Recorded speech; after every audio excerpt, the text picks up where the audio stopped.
Habang magkasamang naglalakad si Jose at ng kanyang ina patungong paaralan, ay biglang may pumatid sa kanya at pinagtawanan. Ano ba yan? Ang lampa! Kayo, gusto nyo bang isumbong ko kayo sa mga guro nyo? Papa-principal ko kayo. Dapat lang yan sa mga mahihirap na katulad nyo. Wala kayong mga galang ah. Anong klaseng pagpapalaki ng mga magulang nyo sa inyo?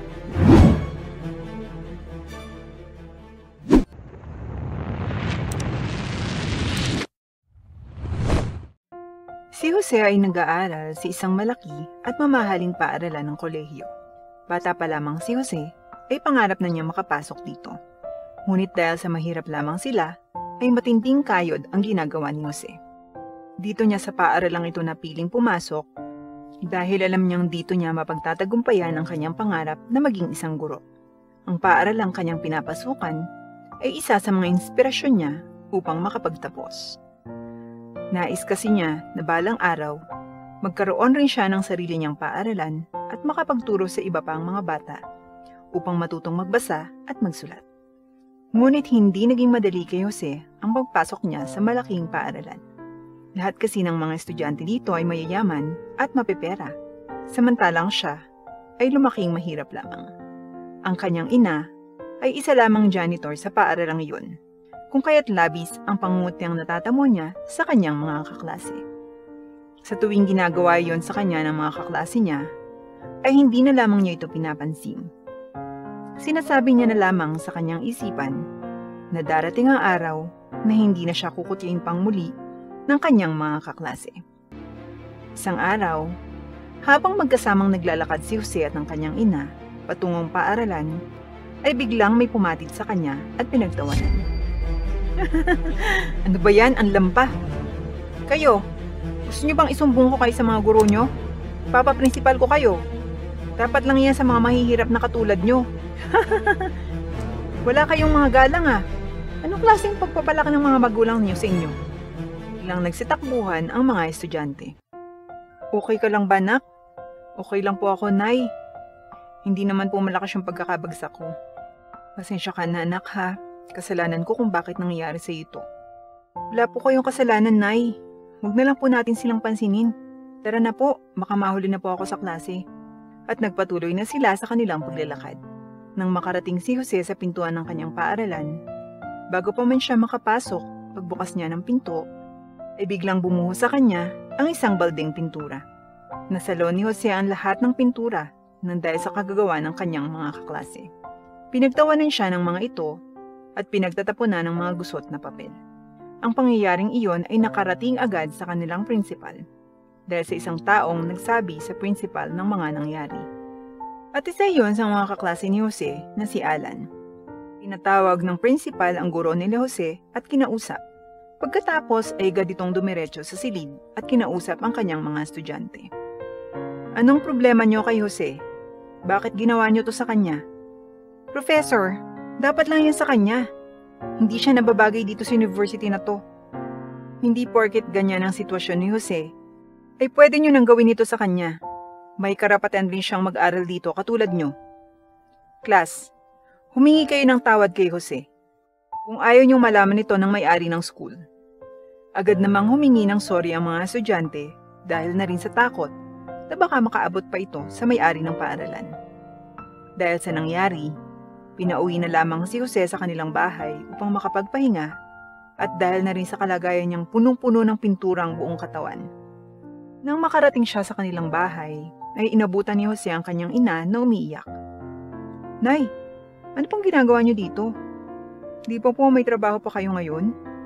Umiiyak mo ba kayo? Anak, nandyan ka na pala. Anong nangyari sa'yo? Ba't punong-punong ka ng pintura? Wala po to, Nay. Nagpintura po kasi kami kanina sa room eh.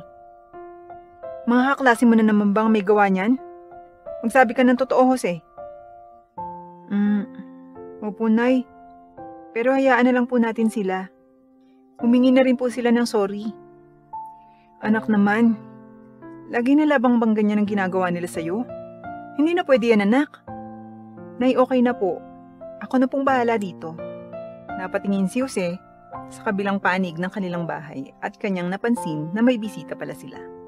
Ay, may bisita po pala tayo, Nay. Hello po, good morning po. Siya na ba ang anak ko, Jocelyn? Tanong nito sa ina ni Jose habang hinahawakan ang mukha ni Jose at umiiyak. Ma'am, hindi niyo po ako anak. Baka nagkakamali lang po kayo. Sino po ba sila? Kami ang tunay mong mga magulang, Jose. Ay, hindi po. Si Nanay Jocelyn po ang nanay ko. Nay, sino po ba sila? Saka ano po tong mga sinasabi nila? Tahimik lamang ang ina ni Jose habang umiiyak. Nay, hindi po totoo yung sinasabi nila, di ba, Nay? Jose, anak, kami ang tunay mong mga magulang. Anak ka namin. Mawalang galang na po, ha? Pero hindi ko po kayo kilala at hindi po ako yung anak nyo. Nay, ano ba to? Magsalita naman po kayo. Jose, anak, siguro ito na ang tamang oras para malaman mong totoo. Anong totoo, Nay? Sila ang tunay mong mga magulang, anak. Binigay ka lang nila sa akin para alagaan ka at palakihin. Sa kanila rin ang gagaling ng lahat ng mga pera na binibigay ko sa iyo, anak. Biglang natahimik si Jose sa sinabi ng kanyang ina.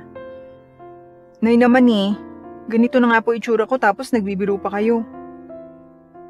Hindi ako nagbibiro, anak. Totoo lahat ng sinasabi ko. Sila ang tunay mong mga magulang. Jose, anak, matagal ka na namin hinihintay. Sa wakas at makakasama ka na rin namin. Hindi niyo po ako anak. Pasensya na po pero si Nanay Jocelyn lang po talaga yung nanay ko. Biglang umalis si Jose na umiiyak. Hindi niya alam kung ano ang kanyang gagawin. Hindi niya alam kung totoo ba ang lahat ng nangyayari sa kanya. Naiwan ang kanyang ina at ang kanyang tunay na mga magulang sa bahay. Jocelyn, kukunin ko na anak namin. Sa nakita ko kanina sa sitwasyon niya, hindi maayos ang kalagayan ng anak ko. Ibibigay ko na po sa inyo si Jose. Pero hayaan niyo po sana muna akong ipaliwanag to sa kanya. Hayaan niyo po sana munang makasama ang anak ko kahit 3 araw lang. Kung gayon, sige. Babalikan na lang namin siya ulit. Sana matanggap na niya kami sa muli naming pagbalik. Ako na po ang bahala. Kakausapin ko na lang po siya. Makalipas ang ilang oras, madilim na ngunit hindi pa rin umuwi si Jose. Labis na ang pag-aalala ng kanyang inang si Jocelyn. Hindi ito ang nakasanayan niyang gawain ni Jose. Ilang sandali pa ay biglang may bumukas ng pintuan ng bahay nila. Bumungad kaagad sa harapan ni Jocelyn si Jose na tila naging magang mga mata at tila matamlay ito. Anak, salamat at umuwi ka na. Kanina pa ako naging aalala sa iyo, kanina pa kita hinihintay. Nay, sabihin niyo po sa akin. Po hindi yun totoo, Nay. Patawarin mo ko, anak. Nung nagsinungaling ako sa iyo, hindi ko gustong masaktan ka lang ng ganito. Anak, kahit naman hindi ako yung totoo mong magulang, wala pa rin namang magbabago. Pero bakit po nila ako pinamigay, Nay? Hindi ka nila pinamigay, anak.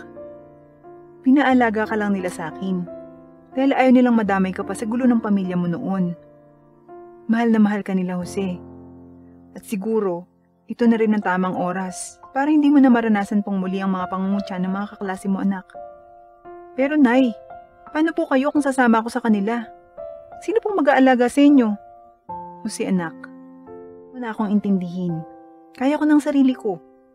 Ang mahalaga ay ang makilala mo ang tunay mong mga magulang. Bigyan mo lang sila, anak, ng pagkakataon para maging magulang sa'yo. Sa sinabi ng ina ni Jose ay natahimik siya at napaisip. Sinabi rin niya sa kanyang isip, baka sila na nga ang kulang sa buhay ko. Matapos ang gabing iyon, ay hindi pa rin matanggap ni Jose ang katotohanan.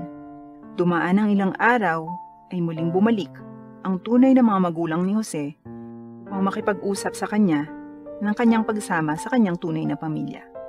Jose, anak, sumama ka na sa amin, please.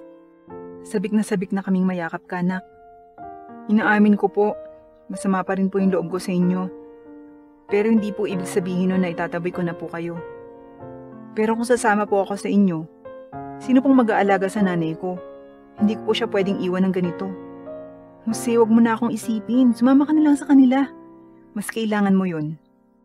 Jose, hindi pa rin namin sa'yo ipagkakait ang nanay mo. Dahil hindi lang ikaw ang kukunin namin. Gusto namin sa pagsama mo sa amin, dapat naroon pa rin si Jocelyn. Talaga po? Oo anak.